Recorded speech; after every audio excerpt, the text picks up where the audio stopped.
A single coffee mug left on our porch swing, one I hadn't seen since college, chipped on the handle and wrapped in the same shade of lipstick Lana used to borrow from me and never return. At first, I thought maybe Mark had left it out by mistake after one of his early morning showings, but when I picked it up, there was a tiny note tucked inside. Some things never change. L. And that's when something twisted in my stomach in a way I couldn't explain. I used to think trust was something built over time, something thick and unshakable like the Spanish moss hanging from the oaks lining our street. But what I didn't expect was how quickly it could be undone. How betrayal didn't always announce itself with shouting or slammed doors, but with lipstick on ceramic and old memories turned weapon. Before I tell you what happened next, I want to know, have you ever trusted someone so deeply, only to realize they were quietly digging a hole beneath you? Share your thoughts in the comments. I read every one of them. And if this is your first time here, welcome to our storytelling family. We're glad you found us. Make sure to hit that subscribe button so you don't miss these powerful, real-life tales of betrayal, revenge, and rebirth. Now, let me take you back to that morning in Savannah, Georgia, where the heat clung to everything like secrets, and the porch fans spun too slow to chase away the tension. My name is Joanna Whitaker, and for most of my life, I played the role people expected: the dutiful teacher, the forgiving daughter-in-law, the quiet wife who made casseroles and didn't question why her husband had started working late. Mark was always the charming one, the kind of man who could sell a rusted truck as a vintage collectible. And Lana? She was my oldest friend, practically family since we were girls, catching fireflies barefoot in my backyard. When she moved back to town after her divorce, I told her she could lean on us. "We're family," I said. I had no idea I was giving her a front row seat to my marriage. Or maybe she'd already decided to take center stage. The office was oddly quiet when I arrived. It was a Thursday afternoon, just after 2, hot enough that the asphalt shimmered in waves as I parked in the back lot of Magnolia Realty. I'd baked a batch of lemon squares that morning and packed Mark's favorite lunch, grilled chicken, no mayo. We hadn't connected in weeks, and I figured if I couldn't reach him emotionally, maybe I could reach him through familiarity. Something warm, something homemade. I buzzed the front desk, but there was no answer. The office door was cracked open, and inside, the air conditioning hummed low and cold, the kind of cold that doesn't just chill your skin but warns your gut. Mark's voice drifted from the back suite, casual, unguarded, laced with a softness I hadn't heard directed at me in years. I turned the corner slowly, still holding the lunch bag in one hand and a paper napkin wrapped around the lemon squares in the other. What I saw stopped me, mid-step. Lana stood in the middle of his office, barefoot, laughing as she pulled a throw blanket from our old guest room out of a cardboard box. Behind her, Mark was adjusting a painting on the wall, one I had picked out for his birthday 2 years ago. There were moving boxes, not 1 or 2, but at least 8, all labeled in Lana's delicate handwriting. Books, kitchenware, sheets. One was marked Us. Mark looked up and smiled. Not at me, at her. "It'll feel like home in no time," he said. Lana spun around and finally saw me. For a heartbeat, her face froze, like she was deciding what version of the truth she wanted to offer. Then she placed a hand on her hip, tilted her head, and said, "Oh, Joe, you're early." early, as if I had walked in on a brunch reservation, not the complete disassembling of my life. "What is this?" I asked. My voice sounded foreign, like I was watching someone else speak. Mark stepped forward, not angry, not guilty, just cool, collected, professional, like he was negotiating a property deal. "Joe, I thought we'd already crossed this bridge," he said. "You've known things haven't been good for a long time. We've grown apart. You've said it yourself." "I never said that," I whispered. Lana moved closer. "Joe, don't twist this. We were all at the lake house last month, remember? You'd had too much wine, and you looked right at me and said, 'If you ever found love again, I'd be happy for you.' I took that as your blessing." "My blessing?" I nearly laughed. "You thought I was giving you permission to move in with my husband?" "Well," she said softly, brushing a lock of hair behind her ear, "technically, it's his name on everything." That's when it hit me. They weren't just sneaking around. They weren't hiding. They were transitioning, as if my role in their story had been temporary. Like I was the warm-up act before the real performance began. And the worst part? They'd made peace with it. They'd already chosen the narrative. Joanna was sweet, domestic, uninspiring. Lana was lively, ambitious, magnetic. A better match. I turned to Mark, still hoping for a flicker of remorse. "You didn't even talk to me," I said. "You didn't even try." Mark exhaled. "Joe, we've tried for years, but at some point, you stop pretending. This," he gestured to Lana, to the boxes, to the room that once held our arguments and our anniversary flowers, "just makes sense now." And then, as if summoned, Eleanor walked in. Her presence hit like a sudden draft of judgment. Dressed in her usual pearls and pressed slacks, she gave me a smile that didn't touch her eyes.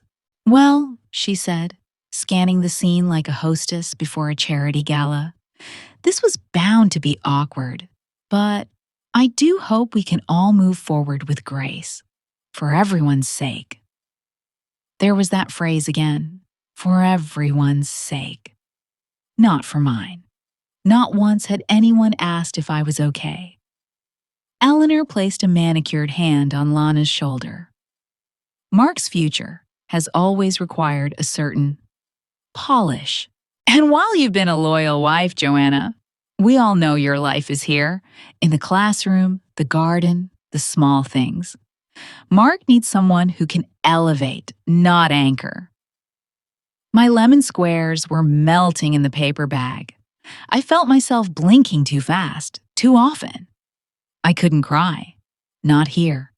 Not in front of all three of them. "You need to leave," I finally said. Mark raised an eyebrow.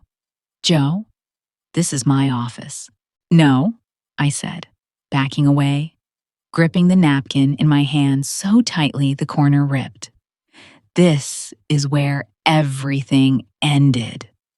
I walked out before they could reply, past the receptionist who looked everywhere but at me, past the photo in the lobby of Mark shaking hands with the mayor, past the engraved sign that read, "Integrity, Innovation, Trust."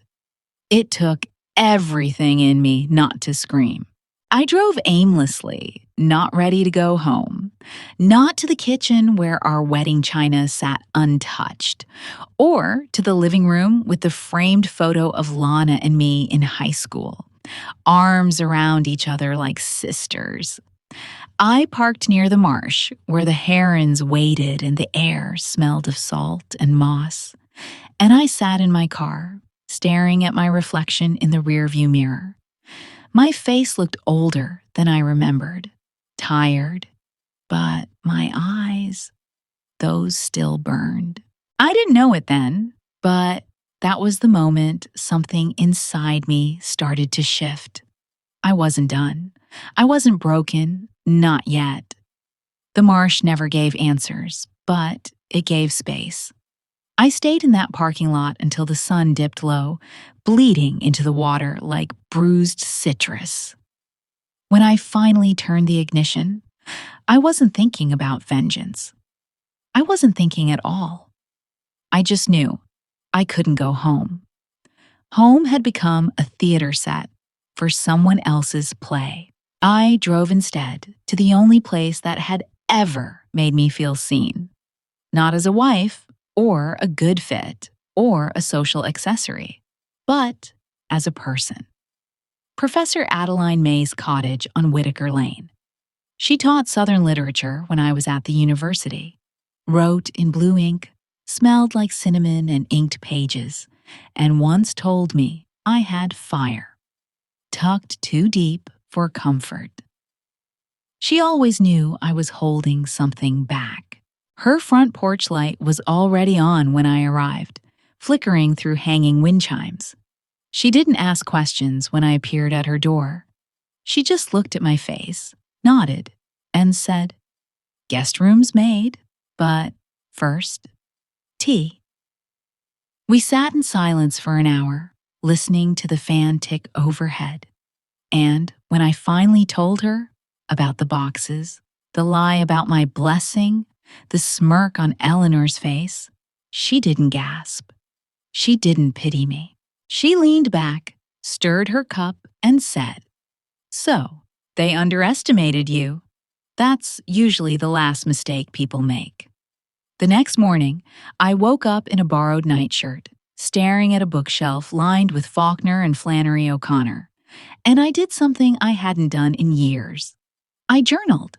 I wrote down every account detail I could remember, every login, every shared expense, every verbal promise Mark had made about our future, and the house he said we'd buy together. I opened our joint checking account online. The balance was low, too low. We'd started with nearly $70,000 in savings from an inheritance my aunt had left me, but now, less than $200. I scrolled through the transaction history. Repeated wire transfers labeled business ops, most leading to an LLC I didn't recognize. That's when I realized Mark hadn't just walked away from our marriage. He'd been planning this for months, quietly moving money, quietly preparing for life after me. And I had been baking lemon squares and writing recommendation letters for his niece. That afternoon, Addie introduced me to someone unexpected. "You remember my daughter, Blythe?" she said. "She used to run around campus in pigtails."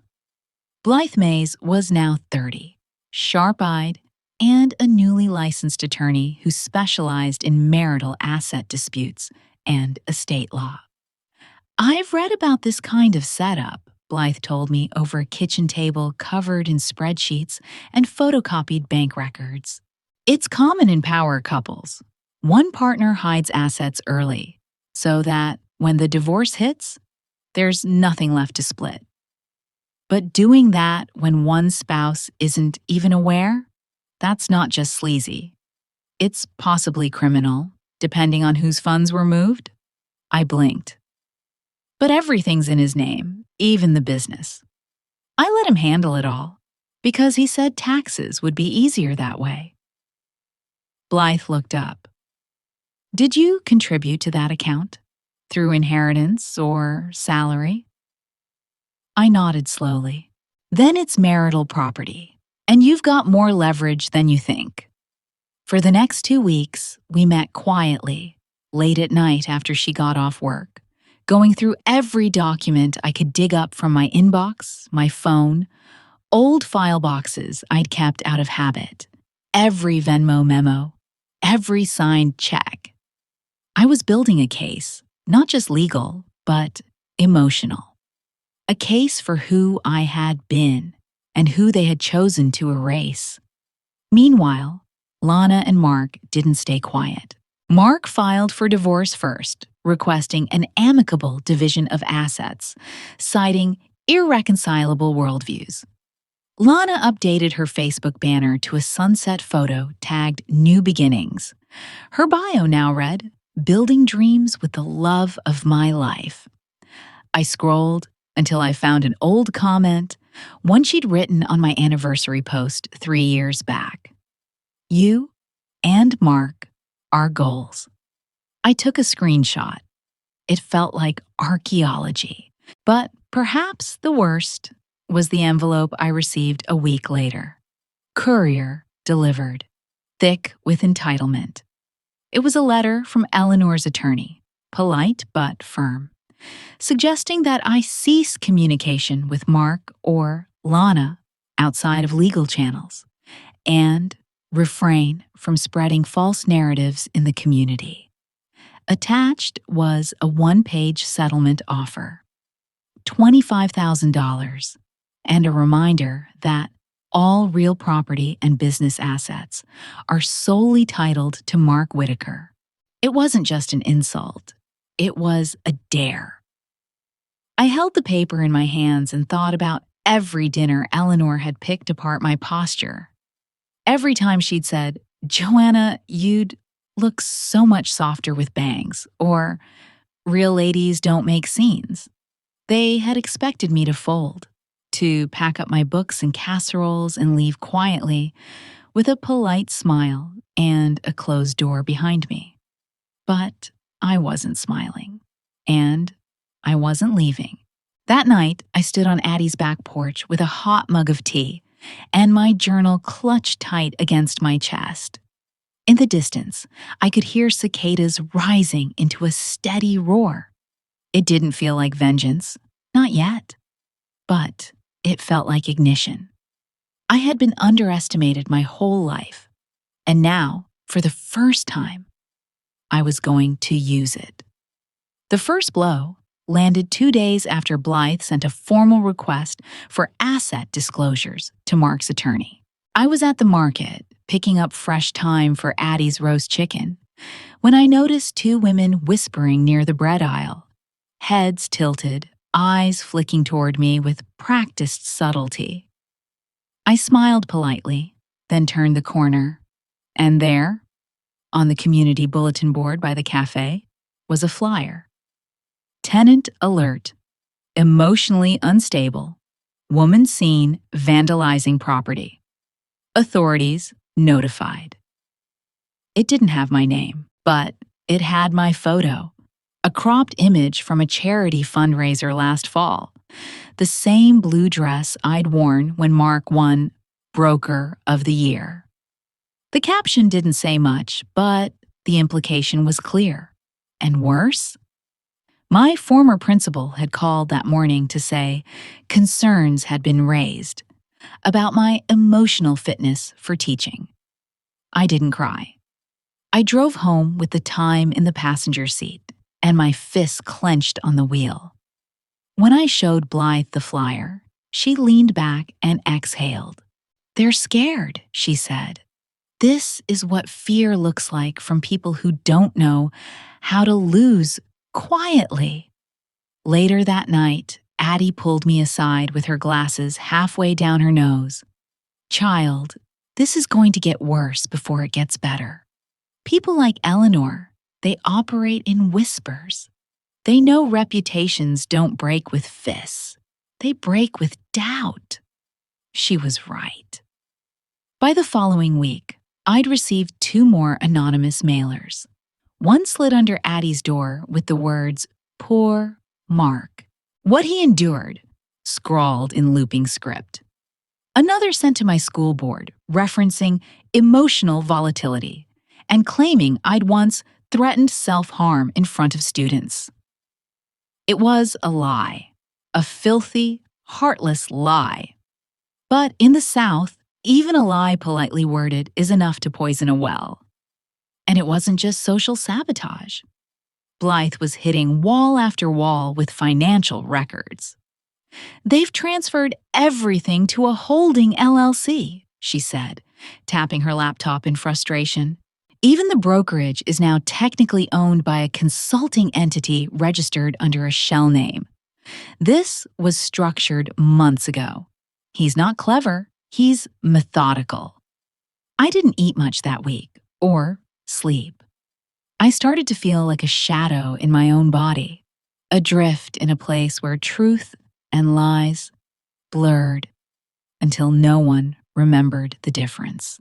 One night, I walked past my old house.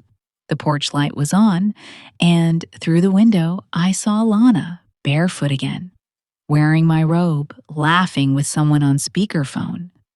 The same robe my mother had gifted me after my miscarriage 2 years earlier. The robe that had once held every tear, every comfort. Now, draped over her like a costume. That night, I broke. I went back to Addie's, locked myself in the guest bathroom, and sobbed into the towel rack.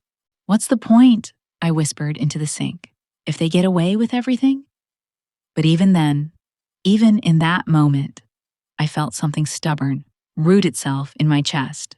Not rage, not yet, but resistance. The next morning, something changed. Blythe called. "You're not going to like this," she said, "but you need to see it." She forwarded a photo, grainy, clearly taken without permission, but unmistakable. It showed me sitting at the marsh, alone, hair tied up, notebook in my lap. "Someone's been following you," she said, "and they're building a story." I stared at the photo for a long time, and then I said, "Then we build one too." That same day, I started my own file. Every flyer, every email, every text. I contacted the bank where Mark had moved the savings and requested an official inquiry into the account activity. At first, the teller looked hesitant, until I showed the documentation Blythe had compiled. "This transfer," I said, pointing to a $17,000 wire, "was made from an account where my name was previously listed." She frowned, "And this was signed off under power of attorney. But it doesn't match your signature." "Because I never signed it." We filed a complaint.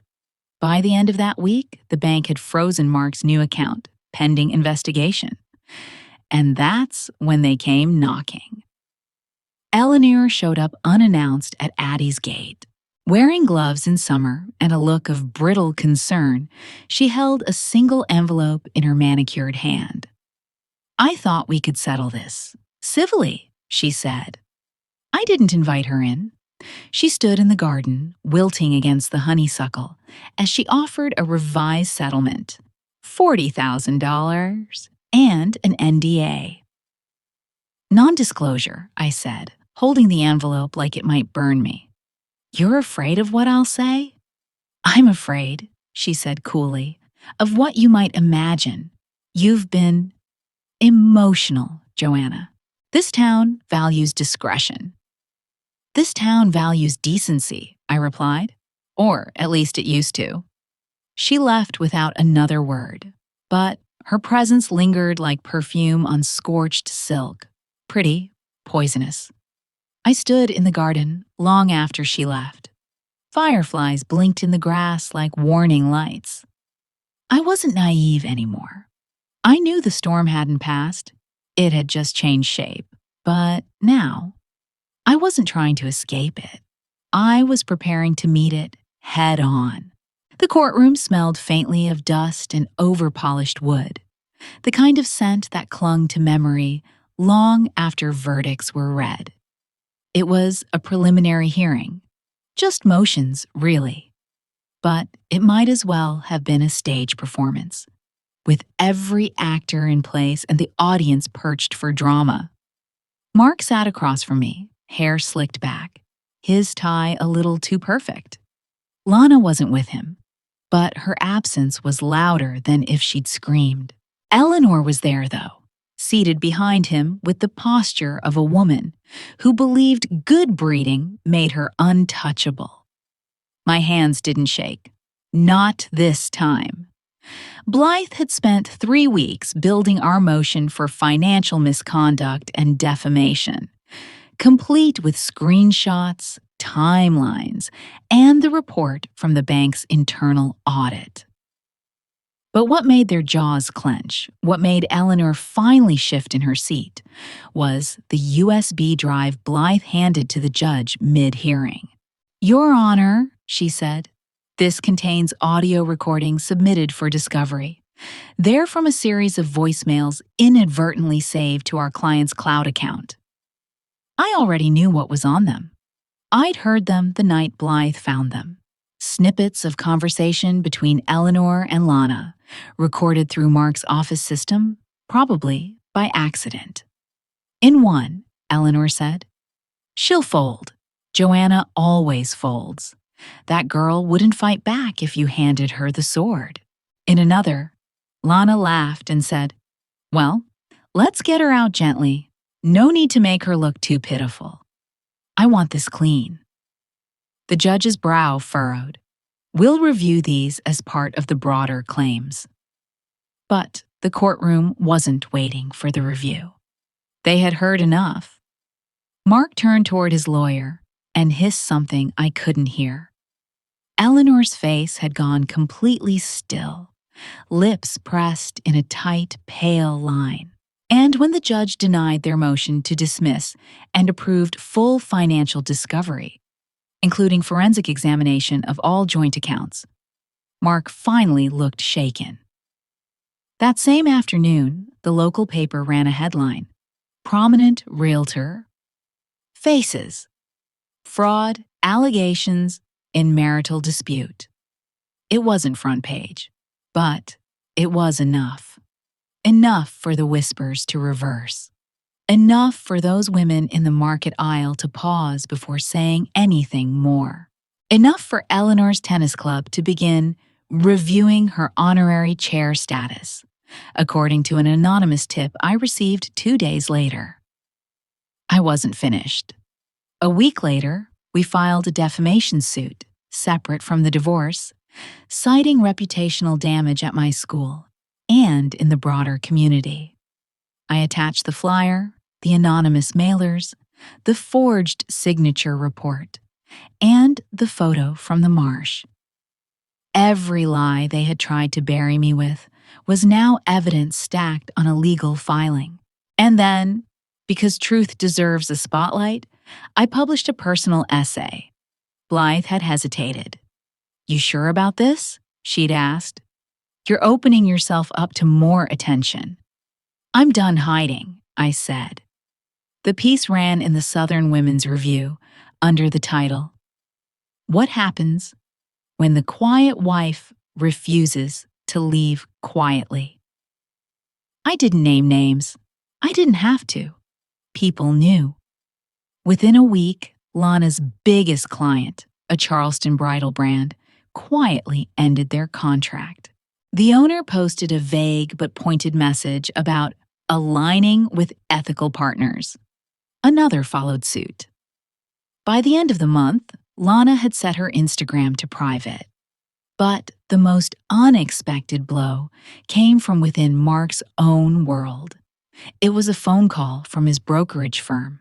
They'd seen the headlines, they'd read the article, and while nothing had been proven yet, they didn't like the optics of a junior partner under financial scrutiny and reputational fire. Mark was put on administrative leave pending internal review.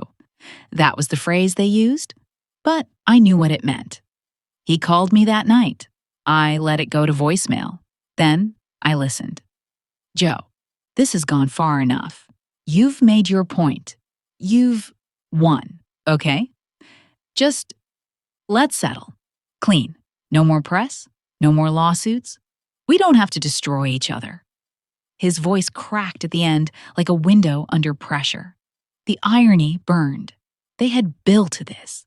Carefully, cruelly, deliberately. They had sharpened knives behind smiles, passed me casserole dishes while plotting my eviction from a life I'd helped build.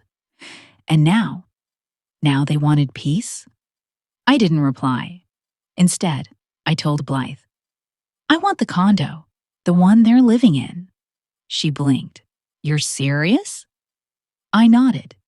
It was paid for partially with joint funds. That was the down payment. I want it sold or surrendered. Let them find a new nest.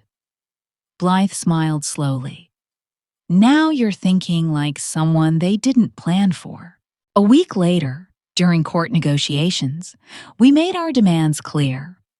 40% of all marital assets, including the brokerage investment, full payout for any jointly titled assets acquired during the marriage, and either the resale of the downtown condo or a financial buyout of my half. Mark didn't speak. Eleanor did, loudly. She called the demands vindictive, ungenerous, and unbecoming. But the judge, stoic and unimpressed, reminded her that the law didn't reward betrayal, only transparency. The hearing adjourned, and for the first time, as I stepped onto the courthouse steps, I felt something press into my ribs. Not pain, not adrenaline. It was air. Clean, unfiltered breath. I was still standing, and they were staggering. The day the court approved our settlement, I didn't cry. I didn't cheer either. It was quieter than I expected, like standing at the edge of a cliff after a storm, watching the sea swallow what's left of a ship you didn't build, but were forced to sail. The final ruling gave me everything we asked for. 40% of Mark's assets, including a six-figure buyout of my share in the condo he and Lana had moved into. He fought to keep it. I fought harder. And now, he could stay there, but only after refinancing it in his name and handing me a check big enough to reset my life. It wasn't just money. It was acknowledgement that what they'd done wasn't just unkind. It was calculated.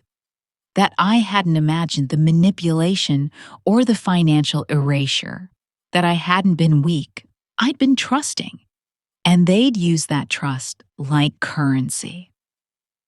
The fallout came fast. Mark's brokerage firm formally dropped him 3 days after the final ruling. Their statement was polished and vague, pursuing new directions. But everyone in town knew what it meant. His face was pulled from their website, his name scraped from the office signage by the end of the week. Lana tried to pivot, quickly. She changed her LinkedIn title to freelance branding strategist, scrubbed her social media, and even launched a new website with pastel fonts and quotes about healing through storytelling. But her inbox was quieter than she expected. 3 of her existing clients severed ties within the month, citing reputational risk and internal misalignment. One sent her an email she hadn't meant for me to see, but it was forwarded anyway. It read, "You can't rebrand betrayal. Not when it's public. Not when it's that personal." Eleanor disappeared for a while. Her country club revoked her honorary status with a quiet vote.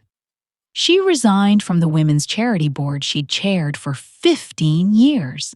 One neighbor reported that she'd gone north to stay with a cousin for a while. Another said she still played tennis, but didn't speak much anymore. For a woman who had once dictated the dress code for a luncheon, silence was her final exile. And me?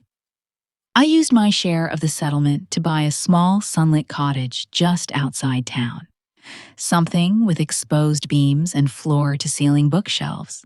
I painted the porch a soft teal, hung a swing, and filled it with the kinds of things I hadn't been allowed to have before. Wild colors, mismatched mugs, a collection of succulents with names like Basil and Dottie. I went back to teaching part-time, creative writing this time, and launched a local workshop for women recovering from marital trauma. We called it Plot Twist. The first session had 6 women. The second had 18. People began reaching out, quietly at first. One woman sent me a handwritten letter saying she'd stayed in a bad marriage for 10 years because she thought leaving meant losing. "But you made me wonder," she wrote. "What if losing something isn't the worst thing? What if it's the beginning?" I framed that letter. And then came the call from the editor of a national lifestyle magazine. She'd read my essay in the Southern Women's Review and wanted to feature me in a series on reclaiming power after betrayal. I hesitated, worried it was all too public, too exposed. But then I remembered how they tried to silence me, how they'd banked on me fading into the background while they rewrote the story. So I said yes. The article ran under the headline, "She was the wife." Then she became the story.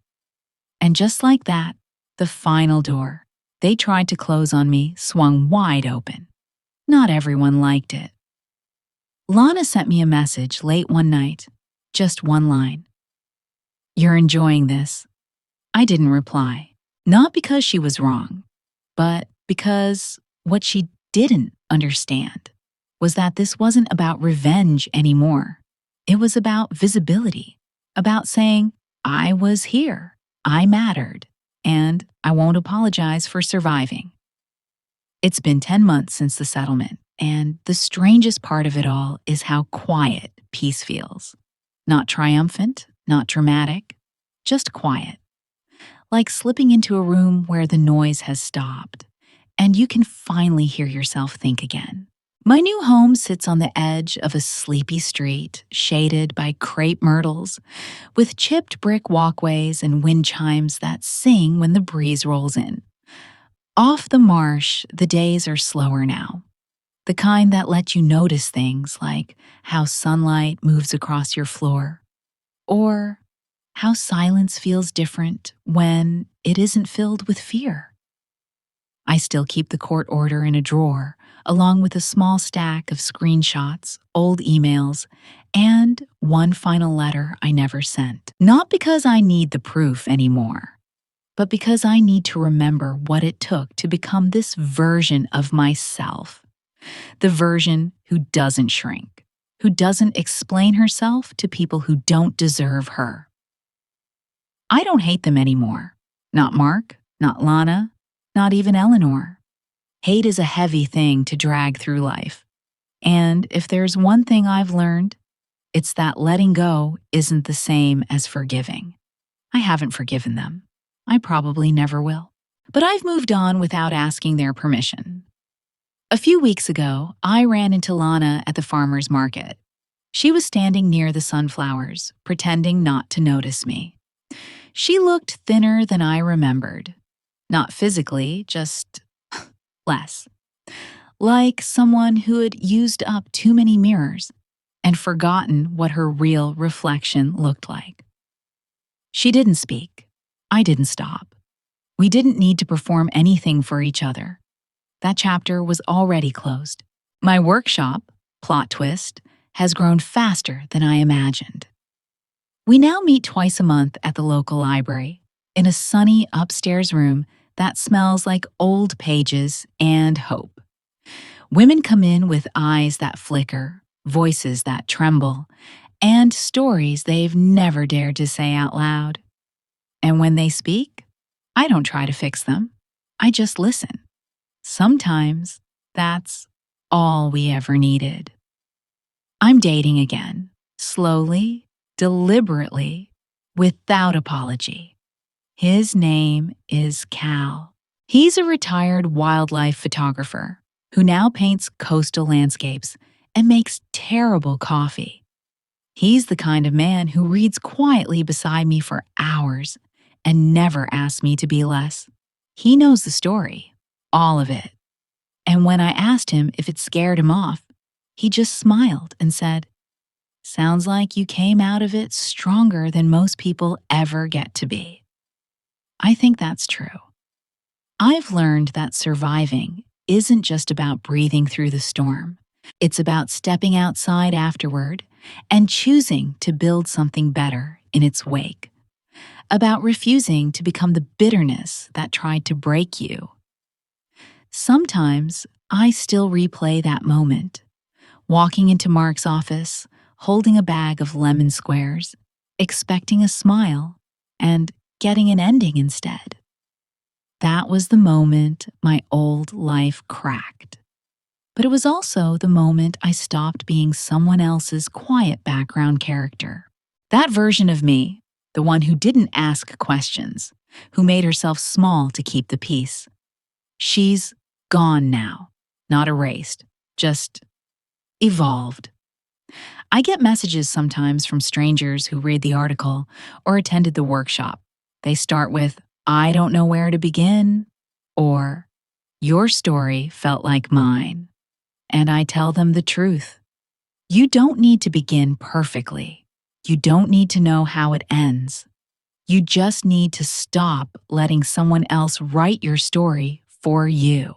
Because the biggest plot twist isn't what they did, it's what you do next. And for me, I chose to live fully, loudly, unapologetically. And that has made all the difference.